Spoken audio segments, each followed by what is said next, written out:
Good evening, Fan Festival. Yeah. Give me that energy. I need it. Been drinking Red Bulls backstage. It's the whole thing. Thank you all so much for being here, everyone on the live stream. We have our final presentation of the day, speaking the language of creation. It's going to be a fun one. We have Kate and Koji Fox here, so please help me welcome to the stage Kate Swinar and Michael Christopher Koji Fox.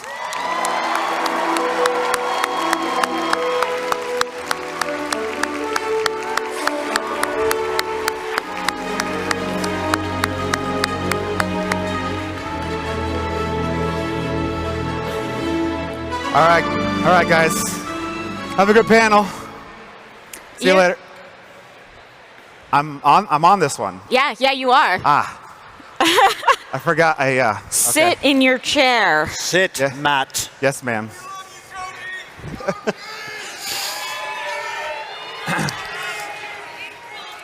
All right, we are ready to get started. Okay, so hello, I am Kate Swinar. I am the English localization lead on FF14. Yeah! I might as well actually just bring up the slide that says that. Look, visual aids. It's brilliant. Okay. Yes. We came prepared. This is what I told you about how if I have the script in front of me, it's actually worse because I'm like, Easy. What am I doing? Okay. So just a little bit about who I am. I actually joined on FF14 as a QA tester during the A Realm Reborn beta when we were testing that. And then did that through Heavensward. I left for a couple years to improve my translation and interpreting skills. And then I came back as a part of the translation team on 4.x. Since about like the middle of Shadowbringers, I have taken over Koji's former role as like giant lore nerd on the English side.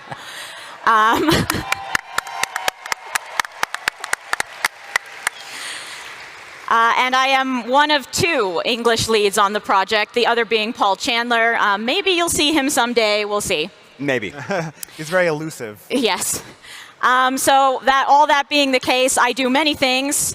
I do a little bit of quest translation, though not as much as I used to, but my first quest translations that I did were the Namazu Beast Tribe quests. And now that I'm doing a little bit less of the more prominent translation work, I've also gone back to my roots and started doing more tribal quests. So I've recently done the Omicrons and the Loporits. Yeah. These days, as lead, I do a lot of editing on other people's quests. So for instance, recently, like Pandemonium, Mount Rokon. I also, for the main scenario, I primarily do voice recording, script supervision. And then in the background, I am doing all of the lore stuff, which means I'm constantly talking with the Japanese lore team so we can decide what pretty much literally everything in the game is named. You might not notice this stuff so much, but there's a lot of it. Like if you're punching something, be like, you are only one of many. I do not fear you. So up here with me today, we have Koji, who it kind of seems like you know for some reason, but Koji.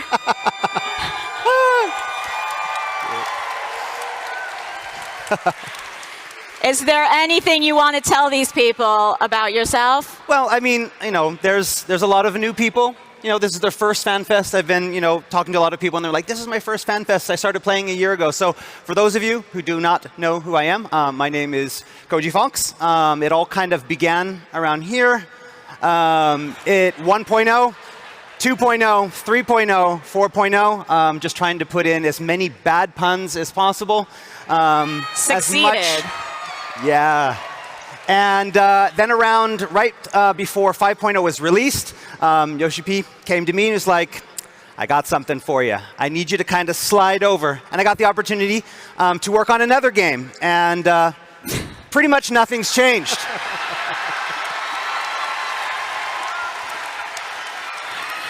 Yes, 10 years. You'd think I would have grown up. No. They should have never given you a mature title. No. I mean, that's the thing. The instant that I heard, the first day, Yoshi-P's like, oh, and the rating we're aiming for is M. I'm like, OK, I got this. But yeah, I've worked, other than Final Fantasy 14 and 16, I've also worked on Final Fantasy 11. And also, there is one game that I have to mention every single FanFest. Code Age Commanders. That says COD Age. No, is it Code Age Commanders? OK, good. It's OK. Yes. And so any of the Square Enix producers and directors that are out here today, it's time to do a remake. Code Age Commanders needs to be released. Yes. All right, that's enough for me. I'm giving this back to you, Kate. OK. I mean, I also do have to mention that I asked Koji for his dev art of himself so I could put it in this PowerPoint, and he just sent me a picture of a taco, so that's there. That's the most important. I mean, that's I guess. It took so long to get tacos into FF14. We had to celebrate, That's right. And now we celebrate with 7.0, taking a bite. Take a bite. Yes.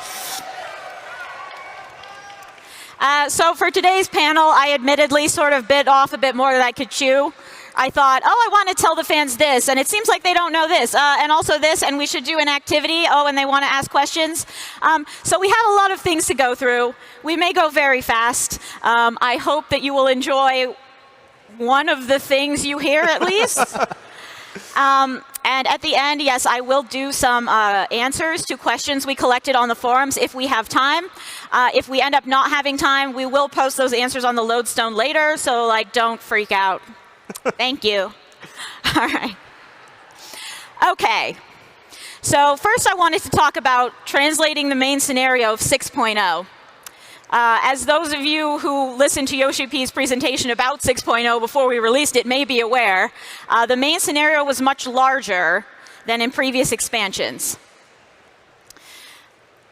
So how large? It turns out that after we translated it, it was about 244,000 words, which, if you want an easy comparison, that's a bit more than Crime and Punishment.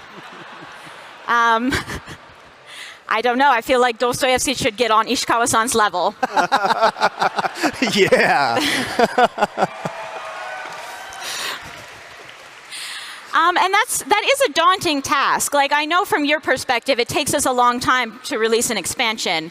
But from our perspective, we have to translate all of this in a very short period of time. About half of this text was part of the voice script, so we also had to prepare it for voice recording and record it much earlier than the rest of the stuff was translated, because we have a lot of other teams that are working with us, right? We have to have it ready so that cutscene team and sound team and QA, who are somewhere in this audience, I think, yeah, they are. can do their thing.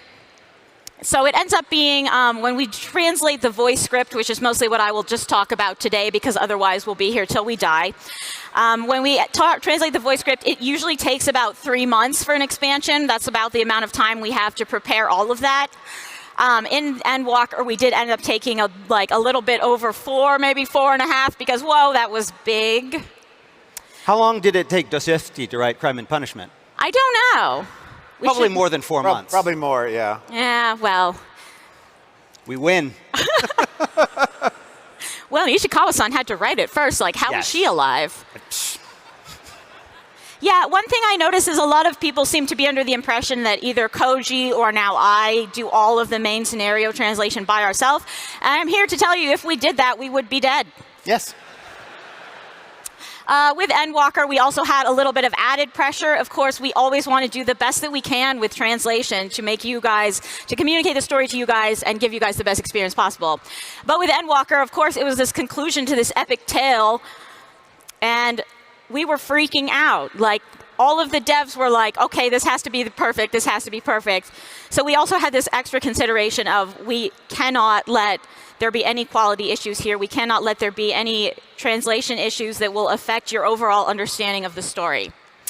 And furthermore, I'm talking a lot about main scenario, but we always have to be aware that there is other text in the game. In fact, the main scenario is about, at best, maybe a third of the amount of text in an expansion. And if you forget that, you we'll end up in a Thal's balls situation. Koji, would you like to tell us about what you did? About what I did? What? Okay. So, yeah. When you create a game, you have to submit it to the ESRB. Ratings 0. You have to release it to PEGI in Europe, and you have to do. They want you to submit this very, very early, but our translation schedule usually happens where it's like we're translating right up to the end, which means when it comes to, OK, now you have to submit this to get your rating, the text is not done. But the ESRB needs to see something. So we need to put something in there. And so what do? I just made all the text Thal's balls and hoped that the ESRB wouldn't notice. And we got our rating. T for team. We did. I was actually, that was when I was in QA and I was part of the ratings team, and I saw, like, we saw this and it was like, still not the weirdest thing I've seen here. It worked out, but this kind of thing does semi-frequently happen because as much as we try, we do spend a lot of effort on the main scenario and then we always end up rushing somehow. There was an interesting time in Shadowbringers when we had to submit for PEGI, but the main scenario had not been written until very close to the deadline. So we ended up translating it. I translated I don't want to know how much. We translated a large amount in about 3 days, basically by just spewing the first thing that came into our minds into the text box. And that is how we all got the player dialogue option of might die, but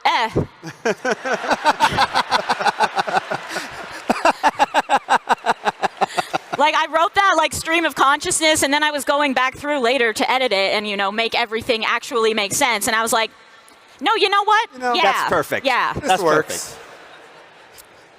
Perfect. So we do have a question here that is sort of related, and I tried to weave in a few player questions so we could at least get to a few of them.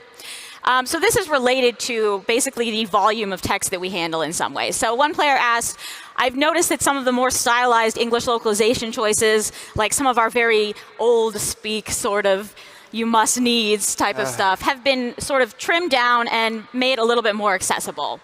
And I think that was a choice that came about around Stormblood, Koji? Yeah, it was kind of like, we had big aspirations when we first started out. And we wanted to make it something that was very language heavy. We wanted to just go all out. We wanted to do something different that no other MMOs are wanting to do. And I mean, now that I look back at it, maybe we kind of went just a little bit overboard on some of those, especially Limsa Lominsa, pirate speak, and also Urianje.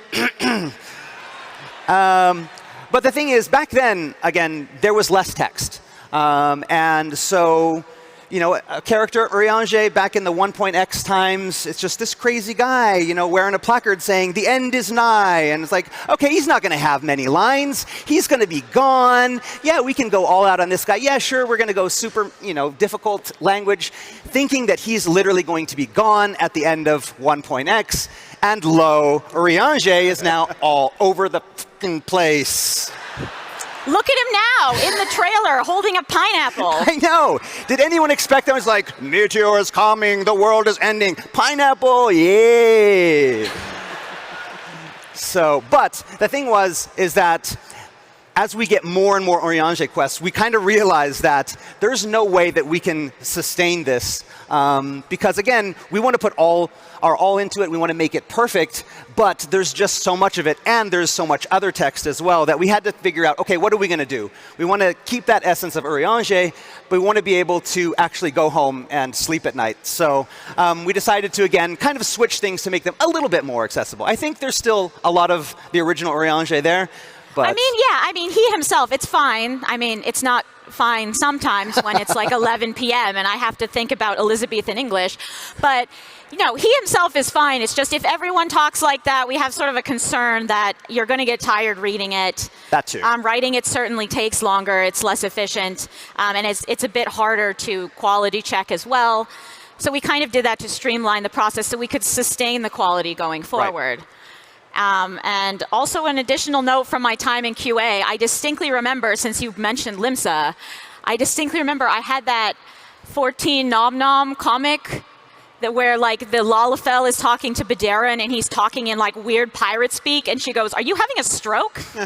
Like, I had that pinned to my desk for at least a year. Yes.